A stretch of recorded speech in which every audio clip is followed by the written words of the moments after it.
Hey guys, what's up? We just got back from VidCon, and there was a few seminars we went. I keep stuttering.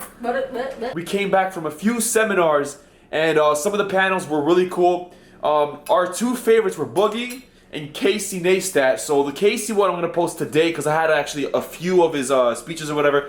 In my opinion, it was pretty entertaining. The seminar is I'm just posting the seminar today, but I will post the vlogs in order. So tomorrow I will probably try to post a vlog of our days and stuff, and it'll lead up to this day. But right now, for now, it's just the seminar.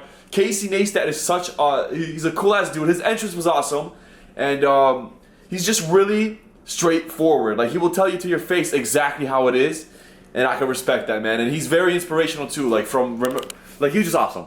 He was awesome. Yeah, I like him. And so here it is, guys, and enjoy it. You guys will love it. Check it out. Check it out. Check it out. Check it out. 6 foot. Check it out. And also, guys, I want to apologize for the shakiness. It may have shook a lot because I was zoomed in trying to catch all the footage. I'm gonna try to show everything I've captured. If it doesn't make sense, I apologize. I'm about to start recording late. Anyways, again, here you go. I don't think my other panelists are here yet.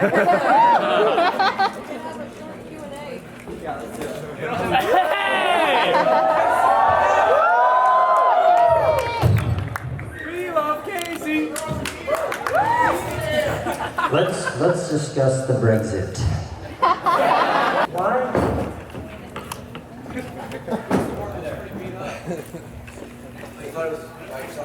Yeah, come on. Let me just move this.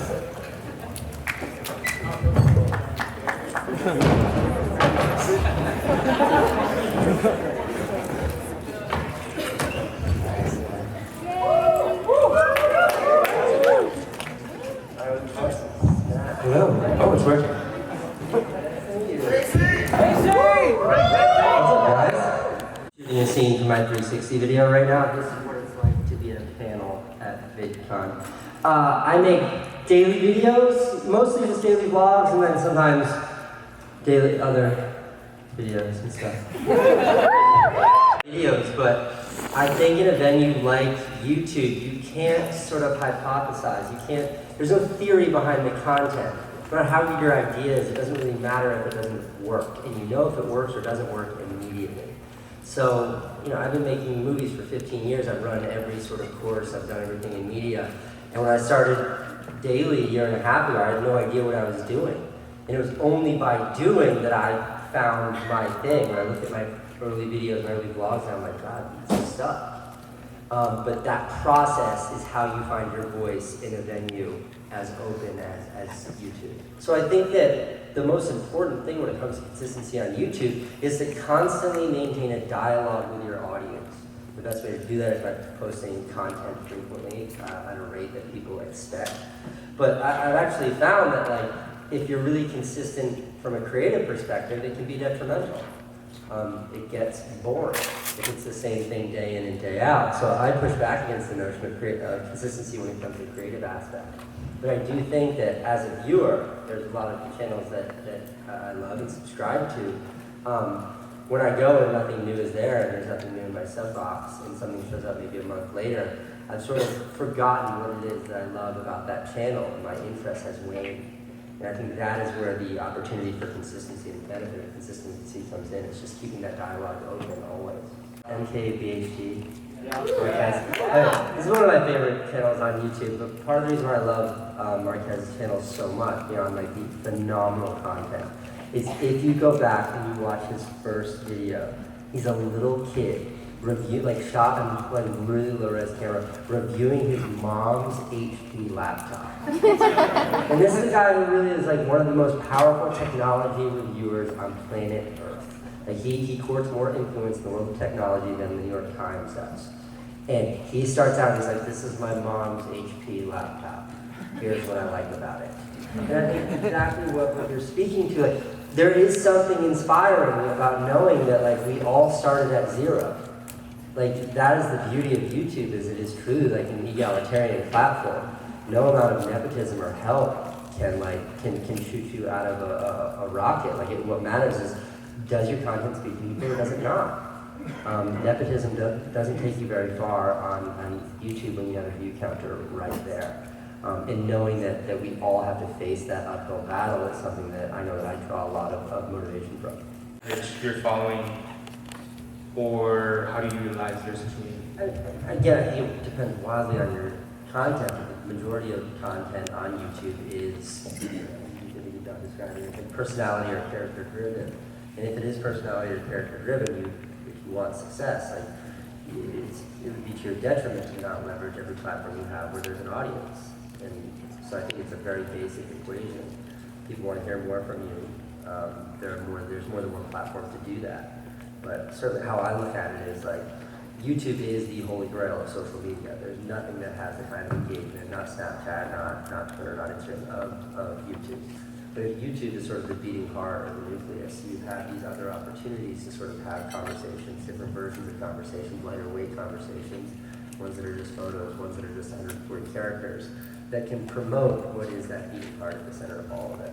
Hey guys, my name is Elias. I wanted to ask, as many of us are creators here, what is the best way for one of us to approach other creators and not be or come off as a fanboy? Obviously we're fans, but we don't want to come off like too strong. Like to gain more like knowledge from you guys, or if you have like a specific question. What do you mean, like when you run into somebody outside of VidCon, or do you mean like? Anywhere, especially here, because I know we saw your video and everybody's like, can I take a selfie, can I take a selfie, or I love your videos.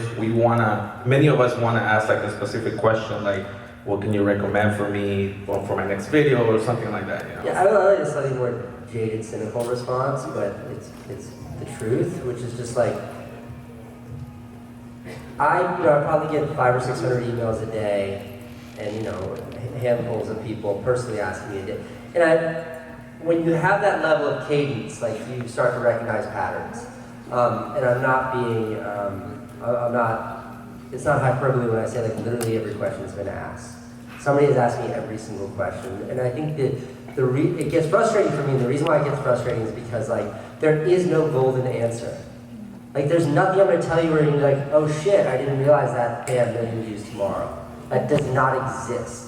So it becomes frustrating because it's like, to be on the receiving end of that, I feel like your expectation from me is that answer. Here's all you need to do. And it's bullshit, like it's not the way it works. My like really hard-line response is ask Google.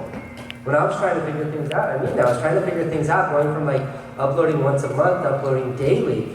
I spent days, I spent hours just studying the internet, like studying YouTube. Like there's literally all of the information that humanity has ever aggregated exists on the internet. So don't be too fucking lazy to Google it and do the work yourself. You think you're gonna lean on some YouTuber that's gonna give some magic paragraphs.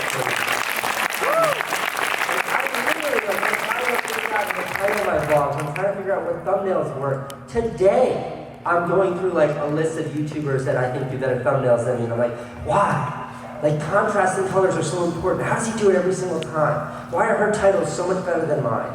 What's she touching on that I'm not doing? And if I'm doing that work, like do the fucking work. It's not fun. It's not sexy. And I say that knowing full well, like when I was 22 years old, like Spike Jones was my hero.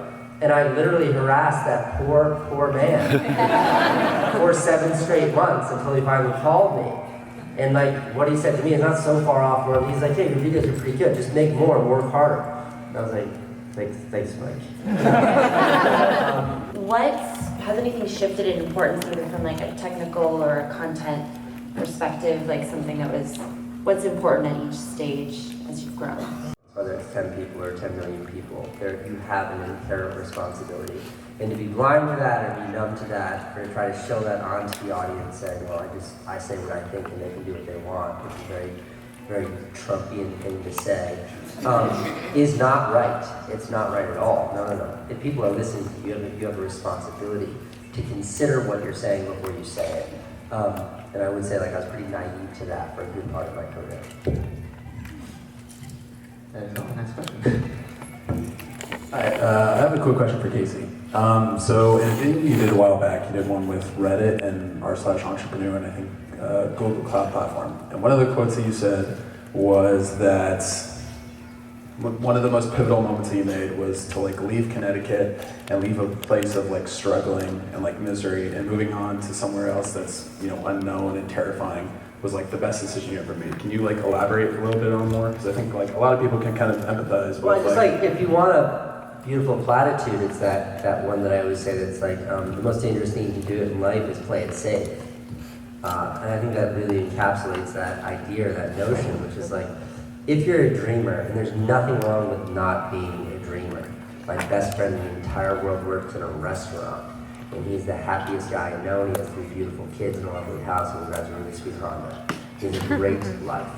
But if you are burdened, if God was pissed off the day you were born and cursed you with ambition and passion, then like playing it safe will murder that. Will kill that. Will drive an internal conflict that will like make you the most miserable person on planet Earth. And the only way to satiate that desire is to get out there and chase it. And chasing it, you know, chasing a dream and risk are one and the same. They paddle the same boat. There's no way around that. And I think that's what I was alluding to. What is that horrible music? We'll go for 2 more questions. Right. Casey, I just want to say I spent $200 on this badge just to come and see you. So, thank you. You can invoice me. Quick question for everybody. Do you guys believe that there's a system for videos going viral, or do you think it's just luck?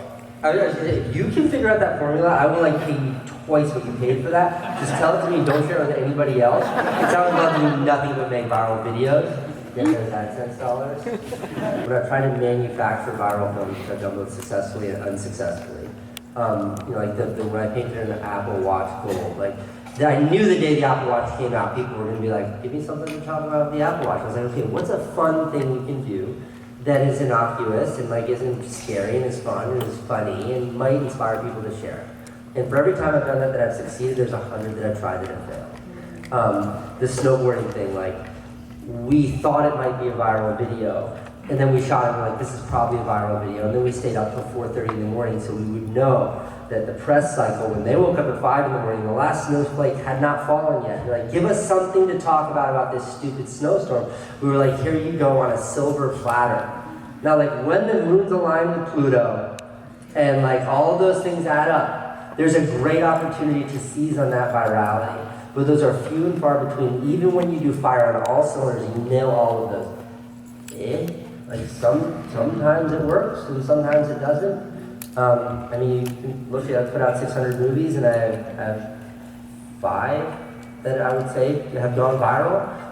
That means I'm 99, my failure rate's 99%.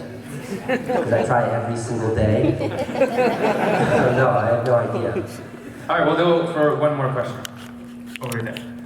Hi. Yes, my question is, at one point, do you think you'll retire from YouTube?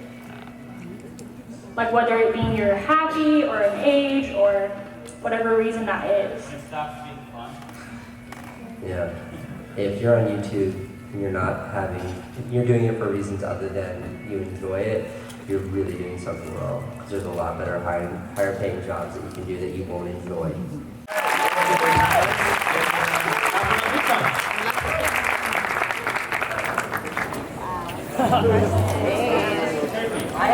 Hey guys, welcome to my. Well, I'm going this way. What are you doing? Ready? Yeah. Hey, what's up, guys? Welcome to my crib. Right now, we make plans. Okay, we're going down to Phillips, that sandwich place with the French dipped sandwiches, and then we're gonna go to Venice Beach, and then we're gonna get dessert somewhere.